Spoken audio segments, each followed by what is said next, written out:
আহমেদাবাদে এই ভয়ানক প্লেন দুর্ঘটনা আর এই বিমান দুর্ঘটনায় সাম্প্রতিক অতীতের ইতিহাস যদি আমরা দেখি তাহলে দেখা যাবে একের পর এক বিমান দুর্ঘটনা রয়েছে। কি 2024-এর 29শে ডিসেম্বর সাউথ কোরিয়ায় একটি বোয়িং 737 টেক অফের সঙ্গে সঙ্গে ভেঙে পড়ে 179 জন যাত্রীর মৃত্যু হয়। 15ই জানুয়ারি 2023-এ একটি নেপালি যাত্রীবাহী প্লেন, সেখানে 72 জন যাত্রী ছিলেন, 10 জন বিদেশি পোখারা বিমানবন্দরে নামার সময় ভেঙে পড়ে। 2022-এর 30শে মে তারা এয়ারের একটি যাত্রীবাহী বিমান 22 জন যাত্রীকে নিয়ে নেপালের মাস্টাং এলাকায় ভেঙে পড়ে। 21শে মার্চ 2022-এ ইস্টার্ন চীন এয়ারলাইন্সের বোয়িং 737-800 বিমান 133 জন যাত্রীকে নিয়ে গুয়াংচি পার্বত্য এলাকায় ভেঙে পড়ে, সমস্ত যাত্রীর মৃত্যু হয়। 2021-এর 9 জানুয়ারি জাকার্তা থেকে রওনা দেওয়া জাভা সমুদ্রে ভেঙে পড়ে শ্রীউইজায়া এয়ারলাইন্সের বোয়িং 737 62 জন যাত্রীদের নিয়ে ভেঙে পড়ে, 7 শিশু 3 সদ্যজাতের মৃত্যু হয়। 2020-এর 7ই অগস্ট এয়ার ইন্ডিয়ার একটি যাত্রীবাহী বিমান কেরালায় কোঝিকোড়ে বিমানবন্দরে নামার সময় রানওয়েতে দুর্ঘটনা ঘটে, মোট 21 যাত্রীকে নিয়ে ধ্বংস হয় বিমানটি।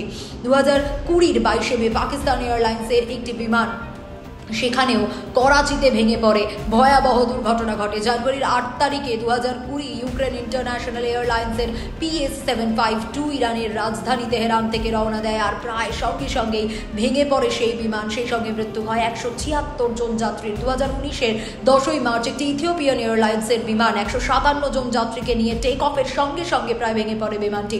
30 বিদেশি নাগরিক ছিলেন সেখানে। 2018-এর 18ই মে আমেরিকার হাভানায় হোসে মাওতি আন্তর্জাতিক বিমানবন্দরে টেক অফের সঙ্গে সঙ্গে ভেঙে পড়ে একটি বোয়িং 737 যাত্রীবাহী বিমান, 112 জন যাত্রীর মৃত্যু হয়, একজন যাত্রী বেঁচে ছিলেন সেখানে।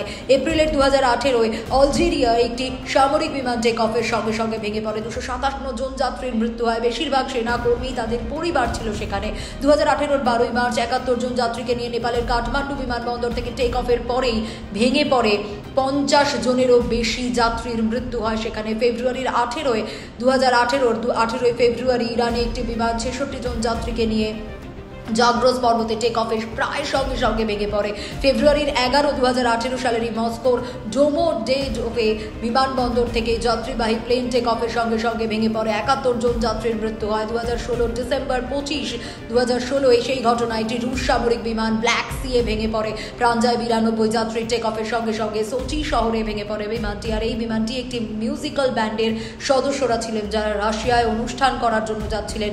2016-এর 7ই ডিসেম্বর পাকিস্তানের আন্তর্জাতিক বিমানবন্দর থেকে রওনা দেয় বিমান 48 জন যাত্রীকে নিয়ে ভেঙে পড়ে সেই বিমান, মৃত্যু হয় সকলের। 28শে নভেম্বর 2016 ব্রাজিলের একটি গোটা ফুটবল টিমকে নিয়ে জ্বালানির অভাবে ভেঙে পড়ে একটি যাত্রীবাহী প্লেন, 71 জন যাত্রীর মৃত্যু হয়। 19শে মে 2016 একটি মিশরীয় এয়ারলাইন্সের বিমান প্যারিস ও কায়রোর মাঝে 66 জন যাত্রীকে নিয়ে নিখোঁজ হয়ে যায়। 2016 মার্চে একটি ফ্লাইট দুবাই থেকে বোয়িং বিমান রাশিয়ায় ভেঙে পড়ে, বিমানে থাকা 62 জন যাত্রীর মৃত্যু হয়। 2015-এর 24শে মার্চ জার্মানি এয়ারলাইন্সের একটি এয়ারবাস A320 বিমান টেক অফের সঙ্গে সঙ্গে কো পাইলট ইচ্ছাকৃতভাবে দুর্ঘটনা ঘটায় বলে অভিযোগ ছিল, যেখানে বিমানের 150 যাত্রীর মৃত্যু হয়। ভেবে দেখুন সংখ্যাটা কতগুলো বিমান দুর্ঘটনা।